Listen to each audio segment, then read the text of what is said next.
Suffrage provided liberation to women from 1920 to 1935. My name is Octavio Sanabria, and we'll be answering that question today. One of my evidence here says, women's suffrage is sometimes portrayed as the triumphant end of a movement, the hard-won reward for decades of marches, protests, hunger strikes, and feeding tubes. Well, I see that probably one of the most important things is because back then women couldn't really have the chance to fight for what they wanted. They really had to just protest, do strikes, try to boycott stuff. But protesting and marching was probably the best bet in order for them to be given the same rights as the men. And then here's another evidence that I see that's probably one of the most key evidence I have. Suffragists have won a contested proclamation and a temporary right to vote.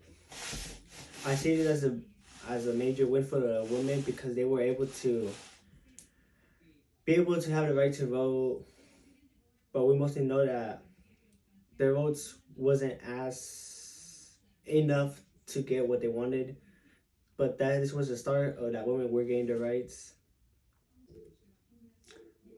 Probably one of the evidence that I have that really interests me is that they said the best way to have defeated feminism would have been to prevent women's suffrage. I feel that this was probably the reason why they lost in the first place, because women were able to get the right to vote. They were able to try to vote a woman into Congress, but unfortunately that didn't happen yet for them.